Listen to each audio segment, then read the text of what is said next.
I was really amazed by how accurate and how useful. I mean, accuracy is something people question again. How can you trust a computer that generates something? But it just resonated with me, and it was very useful. It helped me accelerate my life, my business, my career, my relationship with my family and friends in the last 9 months. It's been amazing.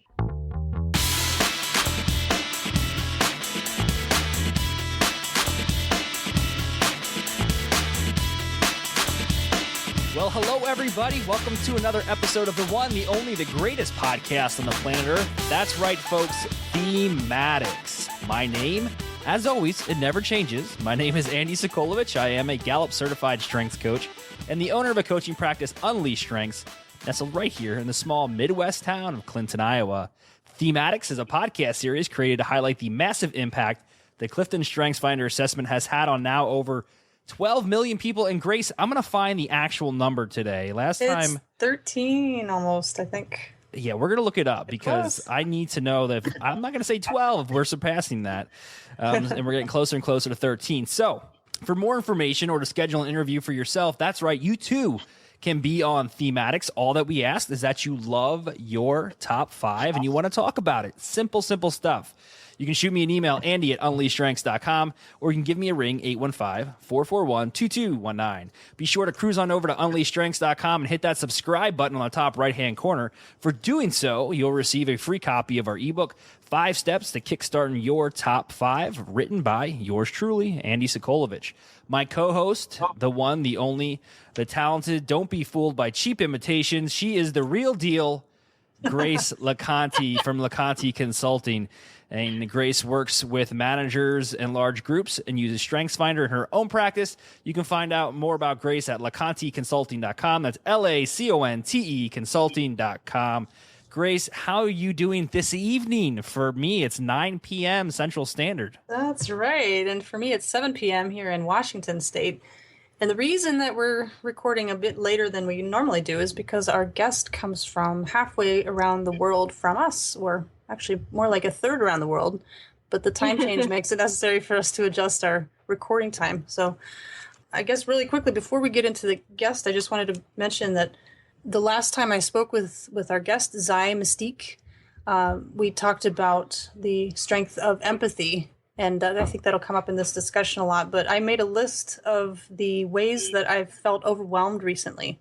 This was last night. I was just feeling really sad about some things, and I started writing all the reasons.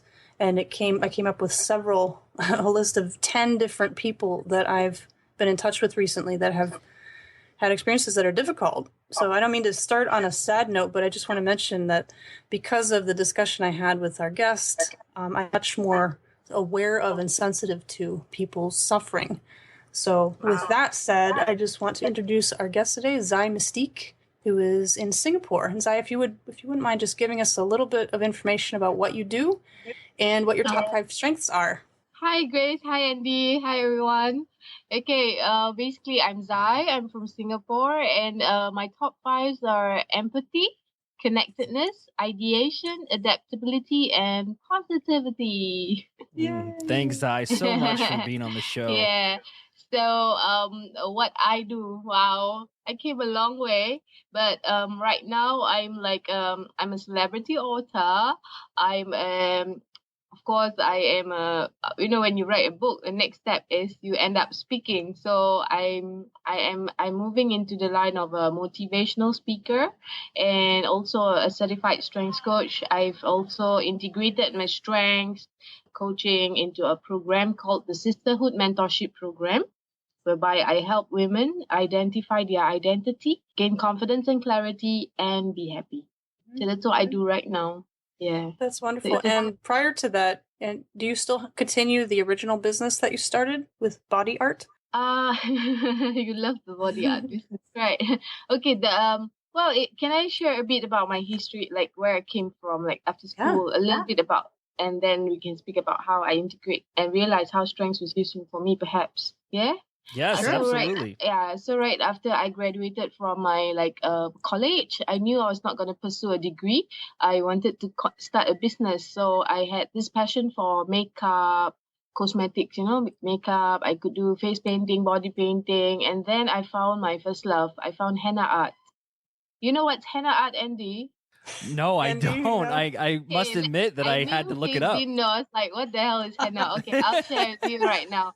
Henna, when people if you watch Indian movies, like they have this painting on their hands for weddings and for brides. Yeah, Madonna had it on her hands. It's like a reddish, brownish color, right? Yeah, it's from a temporary tattoo. Sure. And it comes from a plant, right? Correct. The henna plant. I'll send you a picture, Andy. Yeah, no, I would love. I'm actually on your website right now at is it mystiquealley.com? Yes, and you see henna art therapy with henna or something, those paintings on the hands. I do. I want that. Yeah, and is it not floral like when I was in Japan? Wherever I go to, we draw it and with dragons and stuff. So it's actually an alternative to tattoo. You don't have to get the real stuff done. And I've had clients who were pretty smart and very strategic. I think they had strategic in their top 5. They did a fake, a temporary tattoo. They like the design. They go to a tattoo artist and say they want that exactly on their hands. Yeah. And if they can live with that for a week, then they want it for the rest of life, something like that. But I thought that was pretty strategic. Yeah.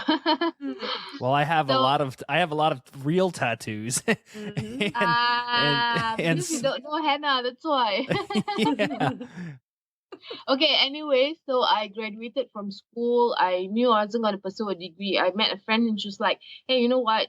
And I used to be a model and also I was pretty vain. I wanted to do something that maybe that was my significance. I wanted to be like a famous something, So I brought henna art to Japan. She was like, you should do this in Japan. So I went to Japan. It was supposed to be a 2-week trip. It became a 6-month stay. Wow. I was doing henna art and teaching henna art to the Japanese without knowing the Japanese language. It was super difficult in the first 2 weeks, but they didn't want to speak English. So I said, fine, I'll speak Japanese. So I had a dictionary. I was just whacked. I just spoke. And in a month's time, I could actually converse in Japanese. So that was a blessing. So I was teaching and at the same time learning something new. And in Japan, it was amazing because we had like media feature. I was featured on the radio, featured in the magazines, and people got to know us. People from all over Japan came to where we were to learn henna, and we made lots of friends as well. So that was one journey. And after henna, I came back to Singapore. The big dream was to go back to Japan to set up a henna school. And what happened was, so I was saving money. And when we came back to Singapore, there's something about our countries. They don't recognize our talent, right? When we go overseas and come back, they're like, oh, she's a superstar now. And everybody wants to get to know you. So we were featured again on the papers. We were invited to speak as well about how we brought our art to Japan and stuff. And then we got busy for a year or two. I said we because I went with a friend, right? So we were business partner then. And then in 2005, that was about 2 years into the game. In 2005 April, I met with an accident. I was in a cab. The guy fell asleep and he hit on an army trailer, and that was it. Wow. I couldn't move.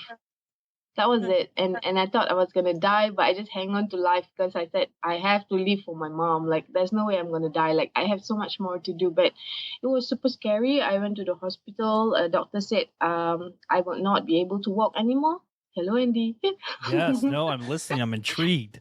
Yeah, and doctor said I cannot walk anymore. Even if I go through the operation, like 95% of the chance is that I will not be able to walk anymore. And then recently, my sister told me that the doctors actually said I only had 50-50 chance to leave in this world, or I would have left this world. Wow. So I was like, whoa, that was serious. But you see, like, there's a lot of denial that took place. I went through, of course, post-trauma stress disorder, PTSD. I was, of course, a victim mindset. It's like, why did this happen to me? But at the same time, I found it like there must be something bigger there was something bigger coming. There was this little hope in the heart, So I said, okay, I'm going to pick myself up and do something positive. God gave me a second chance to live. What am I going to do? That was the question I asked myself. And then I asked the second question, what was my purpose of being? I kept questioning, and then slowly I found God. I started learning, and that was when I decided to wear the hijab. Do you know what's the hijab, guys? Head Hijab is covering? the veil that the The Muslim veil? women wear to cover their heads. Yeah. So then before that, more the party, clubbing and everything. Then I found God, I found the need to do it. And I was like, okay, done. And then I knew I wasn't going to wear something that normal people wear. I wanted to still look stylish and fashionable yet modest, right? So I traveled again. I went to London, Cyprus, Syria. It was a very nice 40 days trip. I spot some hijab fashion. I brought back some fashions. Brought back some supplies, and then Facebook was super new, like 8-9 years ago. So it was super new, and I started taking selfie, put up my first few pictures on Facebook, and in 5 minutes I made my first $25. Wow. I was like, yes, this is real. It's gonna work. So it worked, and seriously, I couldn't go out to work. I was, because of the accident, my spine was bad. I have 8 screws now on my spine and 2 metal rods, and life goes on. Life rolls on. So when I made the income, I said, okay, cool. So I made like $3,000 to $5,000 a month working from home, which was amazing. So I was like, cool, nailed it. And almost 4 years or 5 years into the game, I was like, okay, this is it. I need to travel again. And then I found a calling. I traveled again to Jordan, Morocco, Yemen. I wanted to learn the Arabic language. Right. Because when I read the Quran, I want to understand what I'm reading, and I want to be able to converse in the language. So I said, fine, let's go. So I traveled again, Jordan to Morocco and then Yemen for a whole 2 years. And that was one of the best, super best experience of my life, because especially in Morocco, we are so near to Europe, we're so near to Spain. So I was traveling more than studying, but who cares, right? Yeah. So I was traveling. That was 2012 till 2014, which 2014 December I came back. So last year, actually in January, I came back.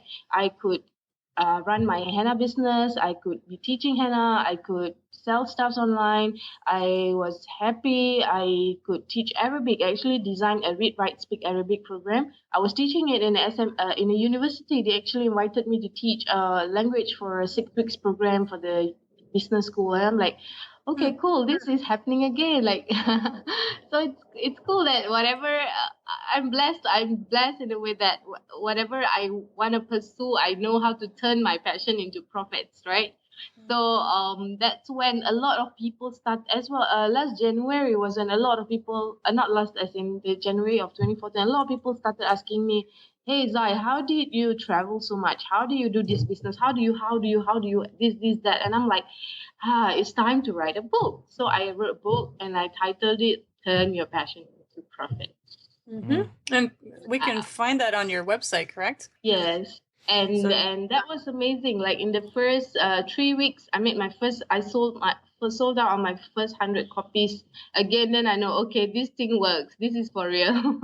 Yeah. So that was a good testing of market, and people started calling me. That was the scariest part. People called me, right to me, and you know what? I'm still resonating with you. And I was like, okay. And they were crying. They were like, this part, and they were like, how do I move forward? I was like, okay, how do you move forward is a good question.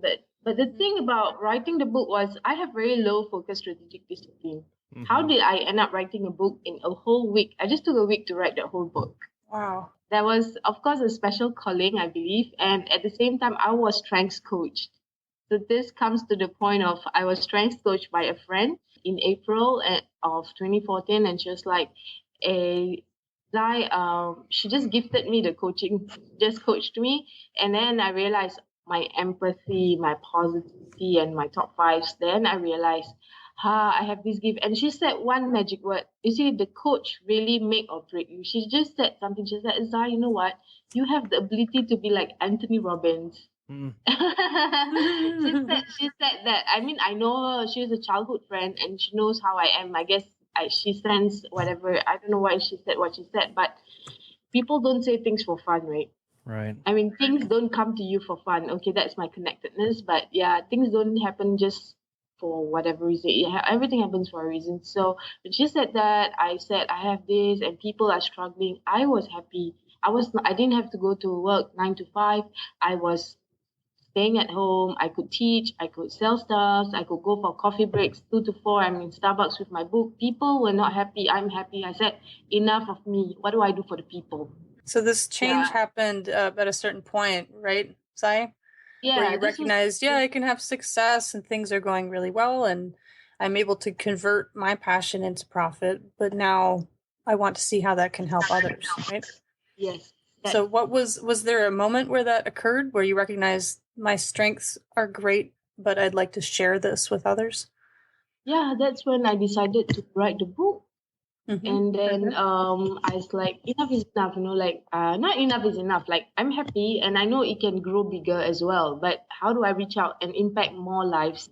That's when I wrote the book, and then things just happened very beautifully. I met people who wanted me to speak, and then from speaking, those ladies who called me, and I'm like, okay, I need to know what ingredients they are made of. So I said, this urgent, I need to be a certified strengths coach. That's why I took up the strength certification, the strength coaching certification.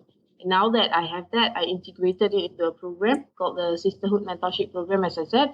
And I help brothers as well, not trying to be a feminist or something. But I always believe that when we help, without womenhood, there's no prophethood. If our women are stable and they are the ones who nurture our boys and our girls, and then it will hopefully end a vicious cycle of unhappy women. When women identify their identity, gain confidence, clarity, and be happy. So that's why I do what I do.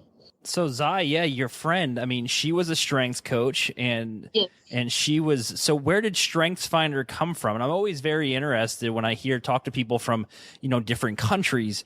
How did that become integrated in her life? Did she read the book? Did she buy it? How did she find out about it? She works for Gallup. Oh, okay. Well, small She world. works for Gallup Singapore. And she works for Gallup Singapore. So she knows strengths like inside out. So awesome. I had the best coach. Yeah. So now, Zai, you sound like a very open-minded person. You were quickly willing to accept StrengthsFinder and all the teachings. But what was your initial reaction when somebody approached you and said, hey, there's an assessment out there. If you sit behind the computer and you answer these 177 questions, you're going to get this report known as your top 5. What did you initially think when somebody was discussing how the process works and how revealing it could be? For me, at that time, I was seeking. So I wanted to identify myself. I wanted to know, who am I? So when that came along, I was like, okay, let's go for it. Let's do it. I had no reservations. I was not like I didn't question her. I mean, it's just a test, right? I'm just gonna do it and see what comes. But I was really amazed by how accurate and how useful. I mean, accuracy is something people question again. How can you trust a computer that generates something? But it just resonated with me, and it was very useful. It helped me accelerate my life, my business, my career, my relationship with my family and friends in the last 9 months. It's been amazing. Zai, do you mind sharing a little bit more detail on how it helped you accelerate your life, both personally and professionally? What about that newfound knowledge allowed you to move forward so quickly? Okay, especially I always love this part when I found out my strategic focus and discipline is rather low, like it's in their 20 something. Yeah, and I'm like, no way, I'm gonna prove this thing wrong. But no, I call it the good ego, It was a good ego. So I said, no way. But then I asked myself, at that time I haven't been coached to be a coach, but I asked myself, which of my top 5 can be my focus, strategic discipline? So I found it in my empathy, in my connectedness, in my positivity. And, I want to help people. I got to just get up and do it. So, and I wanted to prove that I was not low focus strategic. So I kind of integrate that, and that helped me get up and move every single day. Like, I have to write a book, and that's it. I'm going to do for the next 1 week. I'm not going to do anything else. So that helped me find focus, actually. That's my number 1 strength, focus. Wow. Setting and achieving goals. Wow. Yeah. So good for you. Mm-hmm. So it's hard to know how to manage it, though. I mean, I think actually sometimes when you recognize in yourself that you want to achieve the goals, you rally the rest of your strengths and you say, I'm going to do this. I will achieve these things. sometimes those of us who have that in our top 5, we can't always focus clearly on what it is that we want to accomplish. And even though I have the strength, sometimes it gets muddled and confusing when I have too many directions. So my ideation tells me, oh, new idea, new idea. And my activator wants to get other people involved. I have input, so I'm constantly gathering information. But if I don't clearly state what the goal is, I am not able to use that strength. So I think sometimes, isn't it interesting? Have you seen with your coaching that the people that you coach, when you can help them to understand how to use those strengths, that's when they can be most successful, right? Definitely. What I understood from this is that, we have the raw state of our team, raw focus, for example. What is a raw focus? Mm-hmm. And then there's a matured focus. So this is something that we need. Like for me, let me give a closer example so that maybe people would easily relate to what I want to say. When I had raw, and when I knew I had empathy, I was like, this makes sense. Why I feel sad for people whenever they feel sad. I feel more sad for people whenever they feel sad. I cry more actually. Or when I see someone lost in the street, I have to just stop and help them. Mm-hmm. And then I understood that, that's because of my empathy. But how do I relate that to being a raw empathy or matured empathy? And it is something that you cannot prepare for like instantly. It's something that is ongoing, and with practice it becomes better. So my raw empathy used to be, I will cry so much for someone, I will feel so horrible, and then I will put myself in their shoes and remain in their shoes, after they have left, and then it will cause me to have gastritis. I will feel so sick, I will feel horrible for the next 3-4 days, and that's it. But my matured empathy is like yesterday I met someone, she came to the door, we spoke, and I mean to my house, and we spoke, and I said, okay, this is strategy, this is what you can do, this is what you can do and what you cannot do, this is what is best for you, what's not best for you, it's up to you, you choose. So I have a strategy, I want to help her, I know there's a solution, but the choice is hers. I cannot go into her shoes. Mm-hmm. So that is a matured empathy for me. So when I know that and I understand that, I keep telling myself I got to be practical and logical. If not, I cannot serve the world. That's where my empathy, ideation, positivity, and all comes about, right? If I choose to be in a raw state, that's it. That's all about me. But when I choose to go out and, okay, I have to move forward, it's about people, it's not about me anymore, then it doesn't really affect me much. And then I use my top 5, my strengths. I convert my talents into strengths. That's how strengths work. Hey, I'd like to mention something. Andy, yeah. Did you know, Andy, that I did some data analysis on where our guests come from? I did not. What did you find out? I love data. And Zai, I think you'll find this interesting. You live in Singapore, and we're talking to you while we are in the United States and you're in Singapore. We've had guests from Australia and Singapore prior to you, and Pakistan and United Arab Emirates and South Africa, France, and the UK. Okay. And I just find it amazing that we can connect on a level where we're speaking about the same topic. What I wanted to say was I think it's just incredible that we are connected. And I know that's one of your top 5 strengths, Zai, connectedness, seeing connections between the world, between humans and nature, humans and animals, between ideas, between, disparate things. You see how those connections can benefit us. And I'm just so thrilled that we have this network of people around the world who are enthusiastic about this topic. 12,870,551 people have taken StrengthsFinder. Hey, Zai, I have a question. I'm somebody who's an aspiring author. I always have a desire, and it's a continuing desire to sit down and write a book. And I am both amazed and a little envious of your ability to do that in 1 week's time. Can you walk us through how your day was structured around writing an entire book in a week? Yeah. I should do a whole webinar on this, how to self-publish your own book. And by the way, I self-published my own book. There was no way I was going to wait for a publisher to take in my manuscript and hope for magic to happen. I just wrote it. I found a graphic designer. I said, just do whatever design you think seems good. And I found a printer. I got it printed, and that was it. That was my book. Wow. Yeah, so before all that, how do you... Okay, well, basically, the book is based on 5 chapters. And this 5 proven system I call it the Truth Proven System. It's T.R.U.T.H. Truth Proven System. So in the chapters, I broke it down into chapters with 5 chapters, which are something that resonates in my heart. It's called Think, You Reflect, You Understand, You Take Action, and then you heal others. Wow. So you think, reflect, understand, taking action, healing others. There was these 5 chapters that I found. Actually, I got to know. I identified these 5, the Truth Proven System, like 8 years ago. I was reading again the Quran, and you know what's the Quran, Andy and Grace, by the way?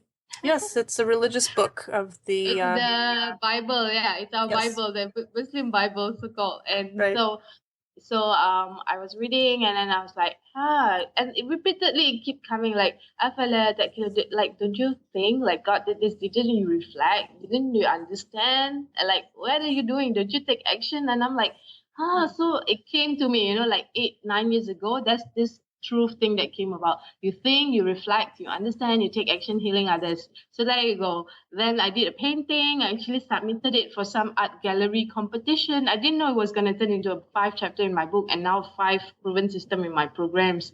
So there you go. That's how I got my chapters, Andy. So I had the 5 chapters down. So for you, if you want to get started, like, have not the title, but have a subject in mind, right? Well, Andy's already written a couple of books, actually. Well, I've written some short ebooks, but I don't. Up until this point, I lack the discipline to. So I get very excited about things for short periods of time, and activator woo communication. I used to do that. I used to suffer that syndrome. I understand. It's the shining object syndrome, I call it. Yeah. SOS. There's a movie called Up, and in it there's some animated characters, and some of the characters are dogs, and these dogs are really trying to be like rough and gruff and mission focused, and then a squirrel goes by and they all stop and they look at the squirrel and they go squirrel, and they get distracted so easily. And I think that I have a little tendency to get distracted quite quickly, and it's hard for me to remain back or get back on focus. Yeah, a lot of us have that problem. I used to have that problem. That's why on my second print, I printed 1,000 copies of my book, because I know if I just printed another 500, I would just sell that and not focus on growing that. I would just, let's do something else, the shining object syndrome, I call it. So yeah, that's how I remain focused. I put a little bit of pressure on me, and then then I'm like, how do I sell this book? Like, how do I, let's come out with the program. And then this is the textbook for the program, actually, my book right now. People have to read the book and then be on the program, because if they don't, it's very hard for them to understand and be on the same page. But anyway, so yeah, the problem is not about you not being able to write a book, and because you already written so many books. It's about staying focused, and pressuring yourself to stay out of the comfort zone. Because once you're in the comfort zone, you're like, okay, I'm fine. Let's just do something else. You know what I mean? This is an entrepreneurial topic. I have a different podcast for this. Yeah, I do. I have several ideas for a book on varying different topics, and I'm going to promise both of you on this podcast that within the next 6 months, I will have at least a rough copy of my book ready to maybe go to an editor. So, well, actually, yeah, one of them may include other authors, right? Yeah, I would like for you to definitely move forward with that one and make me one of your co-authors. Yeah, I have a couple things moving forward. Zai, I'm going to bring this back into more of a strengths-focused conversation, and I would like to ask you. Of course, you've encouraged others to take this assessment, but would you mind walking us through how that conversation goes? How do you go about introducing StrengthsFinder to somebody who has never heard of it? Well, I always ask people, my favorite question right now is, what are your dreams and goals? See, when they can mention their dreams and goals, and then I'm like, how do you get there?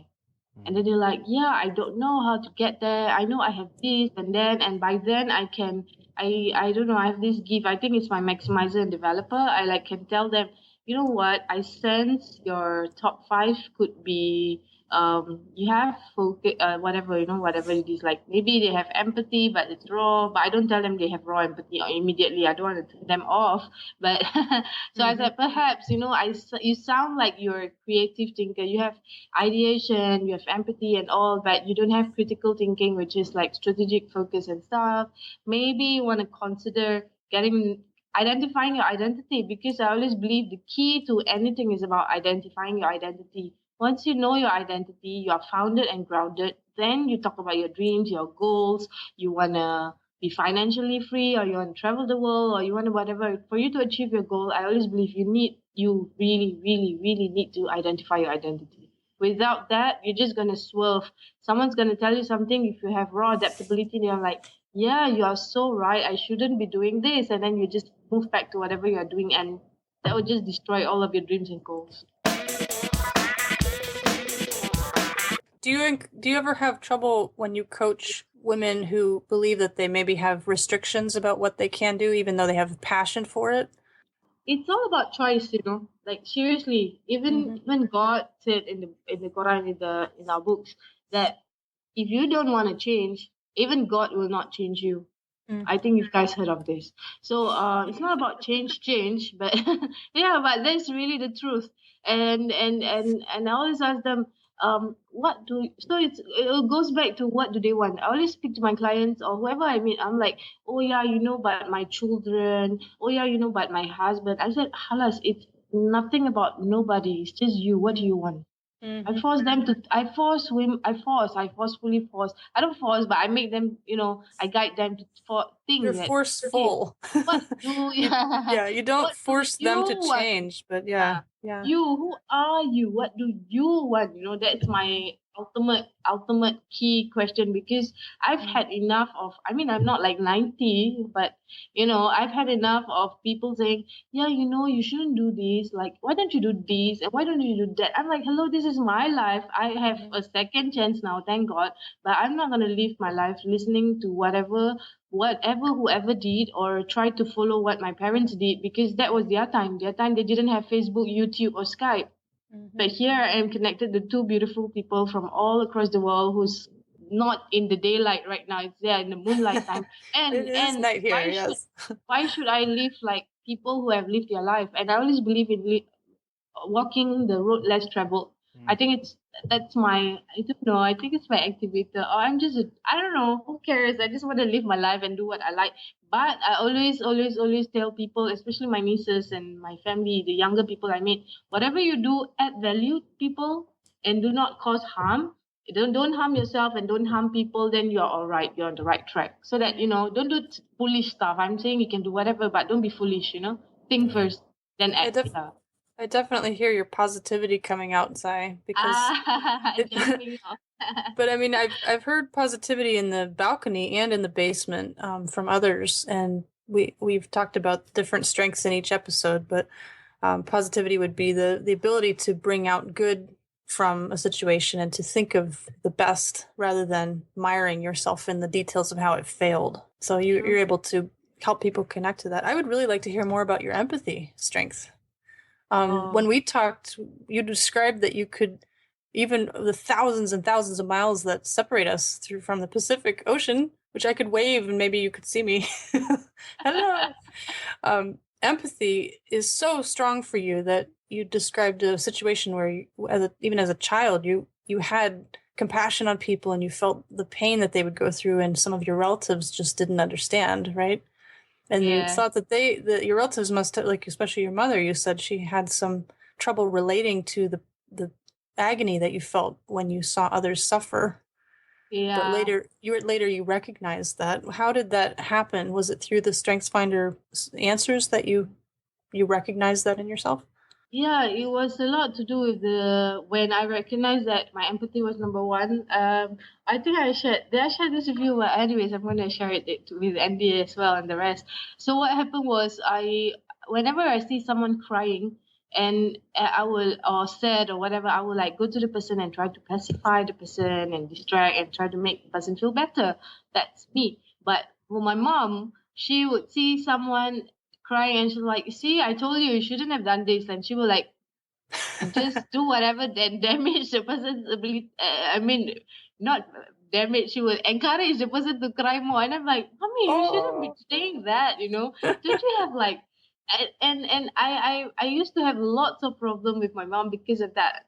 A lot. Like I'm like, why doesn't she feel what I feel? Not just my mom, like a lot of people. And I'm like, gosh, don't these people have compassion? Like, what is happening to the world? And I will get so upset just because of that unnecessary emotions, really. But so when I was strengths coach, I realized, that's my empathy. And then when the same thing happened, someone came, she was crying, and my mom started, you see, I told you, you shouldn't da da da da da. And I'm like, then I sat back and I was like, that maybe she have lesser empathy. Her empathy is a lesser talent. Yeah, so Maybe actually, sometimes those of us who do not have relationship building strengths high, we become frustrated by the over emotional response of people that have empathy and harmony and individualization. I can use myself as an example. It seems like a waste. Why would you have so much emotion? Andy, would you want to say something? No, I'll say I use myself as an example there. My empathy, connectedness, a lot of my relationship building talents or lesser talents float closer to the bottom. I mean, 23 and 24 for empathy and connectedness. And I often do find myself becoming frustrated with those who I feel are overexpressing their emotions. And sometimes I'll say, why are you making such a big deal out of this? I say that too. And and people look at me and think it's not that I'm cold. It's just, I have a hard time understanding. My wife and I, our dynamic is very much, and she's very much in tune with her emotions, and I am not. And sometimes when she's emotional, she gets frustrated because I don't understand, why. It seems like you would be unemotional or almost rude, right? Like you're pushing people away, but that's really... And the quick question, not since you bring that up, because the next project after my sisterhood mentorship program is I want to run a program for couples. Would you like to save your marriage through strength? Are you asking Andy? No, not Andy. That's what she's going to call it. It's the name of the group. Okay. Yeah, I want to run this project the next after I'm done with my sisterhood. Would you like to save your marriage? Because I find this a universal problem again, not just parent and daughter with what experience, and I want to share how it helped mend my relationship with my mom. When I understood she had lesser talent her empathy was lesser talent, and she had no time. I bring it back to her past. Like she had no time for all these emotions. She was a single mom. She was raising 6 of us. She had no time to be all these emotions. She had to be strategic, focused, and achiever. That's what she is, I think. She haven't done the test, but I suspect she is the critical thinker. And I respect her more. I appreciate her more. And I love her so much more. And I tell everyone, my mom is my Wonder Woman. Wow. So for Andy, right, I just want, and you guys are married. I hope to do this for couples, because if Andy, like you are a strengths-based person, and Grace too, but how do you think you can resolve this problem, right, with your other half, like someone who has relationship building and you don't? How do you think it can be resolved? Well, one nice thing about StrengthsFinder is once this was introduced to me as a tool, and I began to see that my ability to be empathetic and recognize emotion was a lesser talent, it really allowed me and my wife to open up and freely talk about that. Because before, where it would be a pain point in our relationship and where it would cause friction and possible, arguments between the two, now it becomes something that we talk about and we've learned to manage. And one of the ways that I've managed it is I know that I have to take a stronger effort in acknowledging her emotions. So whenever I get that inkling or that feeling that maybe she's upset, I make sure that I stop what I'm doing and I focus my efforts on her so that she knows I recognize that emotion, and she, in turn, because we've talked about it, she respects me for doing so, and she's actually proud of me for making that attempt. So instead of things blowing up and getting, crazy and we're arguing back and forth, or she's saying, you don't understand me, now it's opened up for a big conversation that we can have and everybody kind of wins in the end. Beautiful. beautiful. Because that is really crucial. Like even for me and my previous business partner, recently we met and we've been catching up a bit. And then I realized, this is why I never accelerated in my work field. I mean, I didn't tell her openly, but it was because she has so much of deliberative, restorative, and everything that is opposite of me. And so whenever my ideation and positive come about, like there's this light bulb moment, and she's like, come on, can you be realistic? And I'm like, there goes my flame, and I cannot work forward. I cannot move forward. And I just dropped that beautiful idea. And that idea could have been a new business idea. So she's like, can you be realistic? And then my adaptability just slapped me on my face, and that's it. And then I'm like, you're not supportive of my idea. And then, that's it. And then we have some argument and then whatever. But it's such a waste. But right now I understand she's the critical thinker, I am the creative thinker, and what can we do? So that can help a lot of couples if they understand that. It save lots of marriage. I mean, getting into a divorce is one thing, and the kids, I pity the kids so much. That's my empathy speaking. But this shouldn't happen. Like there is so much to be done to save the world. Let's be Superman. Yeah. While you were talking, both of you were talking, I had an image that came to my mind, and we can't like show an image right now while we're talking on the show here, but I guess I could share it later. I just drew some sketches of before you're aware of your strengths and how that looks to others. I think of kind of like a line just going out straight, and then you rate everyone else against that line. So some people are way worse, like you said, maybe about the way you felt about your mother, Zai, and I had the same experience with my mother. I thought that she had lesser abilities, and the way that she saw things were inferior to me. So for several years, I treated her with disrespect, and I did not appreciate the way that she saw things, because I thought that the way she looked at situations was beneath the way that I would. So, if you look at people from that point of view, which many people do before they recognize strengths, we see everyone as inferior in some ways, and maybe some people we think of as superior, but for the most part, everyone falls below that line. But once we take this assessment, we start to realize that the world is made up of these beautiful combinations. Every single person has a perspective that can bring benefit. As long as they apply it, as long as they strengthen the talents, then all of a sudden everyone has these strong, beautiful abilities.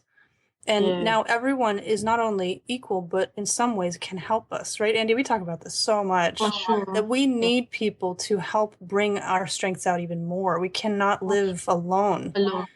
And so this other perspective, instead of everyone being below our standard, everyone can bring us up. Everyone can improve how we see things, as long as we're willing to connect with them and collaborate. Definitely, like now. Yes, like now. I'm actually reading a book, Zai, that I would recommend to both of you. It's called Multipliers.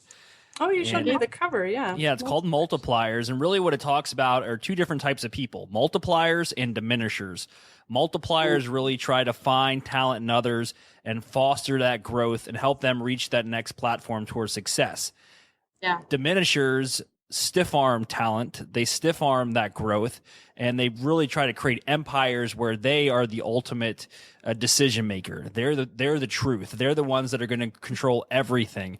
And I've been keeping my eye out as I continue to coach strengths. When I meet with people, I don't label them whether you're a multiplier or diminisher, but I try to look at them and say, how do you interact in a group setting? Are you a force to be reckoned with, and your way is the only way, or do you see talent in others and you help foster that growth?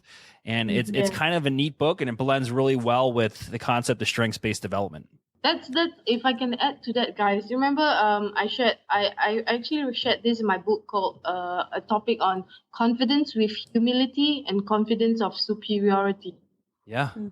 Yeah, so those people who feel superior, they want to be in charge. They think they're like high competition and all. Probably it's raw competition even, because I've met like multimillionaires who have raw competition, and I'm like, gosh, I wish I can just tell him on his face, but I can't. But and well, I will one day, not yet. I just gotta be his friend first. But you see, the thing about confidence and superiority and inferiority, since both of you actually mentioned that, what I shared in the book was, so there's two types of confidence. and in every faith, in every belief, we always believe that we got to be nice, we got to be well mannered, got to be ethical, got to be, nice, right? We all have to be nice people, treat people nicely. Ha, relationship building. But yeah, anyways, so speaking about confidence of humility is when you are still nice, you are still humble, but you exude confidence. And then there's another group, which is the norm that you see. They are so confident, they are so superior, they have to speak like they know the world and they own the world and they are the best in the world. Those that you mentioned who are the so-called diminisher, right? Andy, Correct. they think they are God, for example, or they are king or something. But the truth is, these are the kind of people who need to get past their past and understand that they are actually feeling very inferior. That's why they need to exude this superiority. Okay, this is deep stuff, but I hope you guys get it. They Yeah. are feeling inferior deep within. That's why they need to exude superiority. For example, in a family setting where domestic violence is the norm and the man is the one who normally hits the wife. Why? Is it because he have nothing better to do and he just want to hit the wife?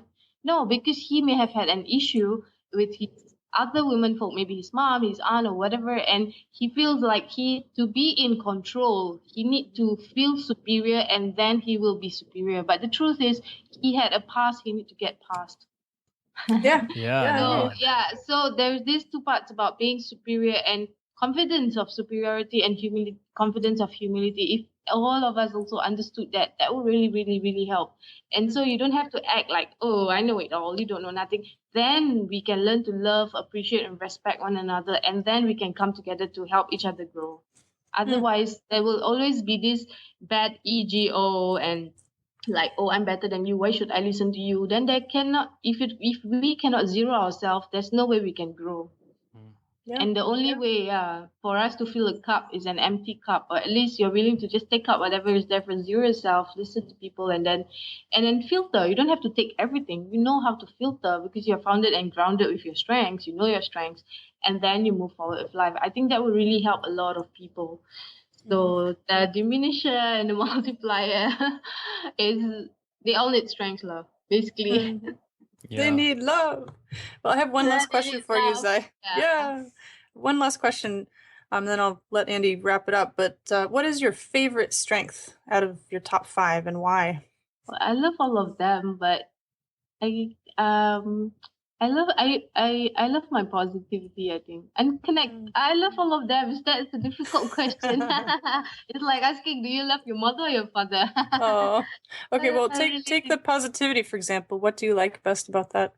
Well, after thinking much about my strengths, I think the positivity that one is the one that have been keeping me going all along. Like from the day I graduated from school and wanted to take Hannah to Japan, and then how the positivity helped me get out of my exit situation, and then how I decided to go to Middle East to study, and I needed lots of positivity there because the cultural difference was super humongous. And then right now with the book, and then working with lots and lots of women is not a joke. And yeah, all this is the positivity is really, really helping a lot.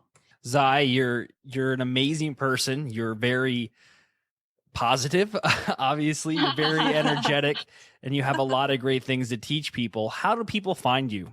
How do people find me? All right. Okay. I'm pretty busy on Facebook. Facebook is the same name, Zai Miztiq. And then there's my website. I meet people at events, but mostly my Facebook. Very good. And we'll Yeah. be sure to put all those links and everything in the show notes for this episode. But Zai, we're gonna wrap this up. We've been talking now for almost an hour, believe it or not. Time Yeah. does fly. So, but thank you so much Thank for you, being on the guys. show, and we really do appreciate it. You're welcome back anytime, and please do stay in touch. Of course, we will. Yeah, it's We'll been be in such a pleasure to talk to you. I just want to spell out the website for anybody who's listening and maybe needs to know the spelling. Zai's first name is Zai, and her last name is Miztiq, and the website is Miztiq Ally, or is it Ally, like allies? Ally. Okay, so Yeah. it's MIZTIQALLY.com, MiztiqAlly.com.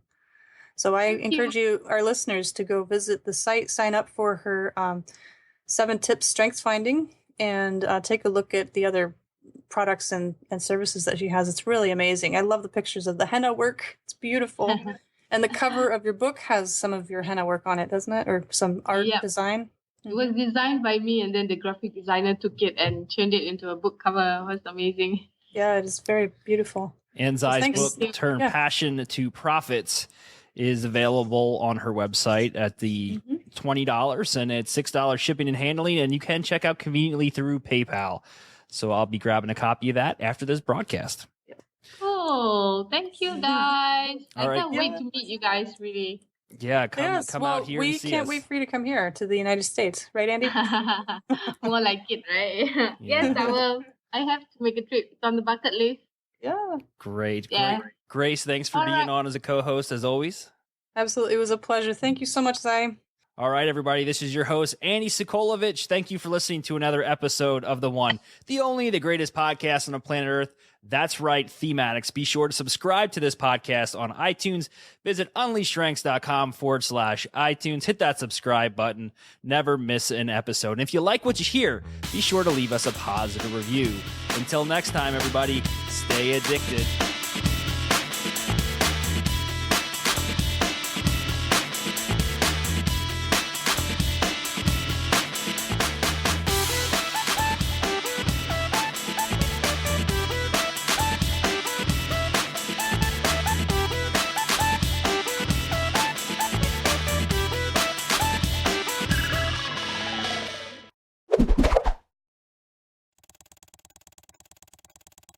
Just because this episode is over doesn't mean you have to stop watching. Click here for more episodes of the amazing podcast, Thematics. And as always, stay addicted.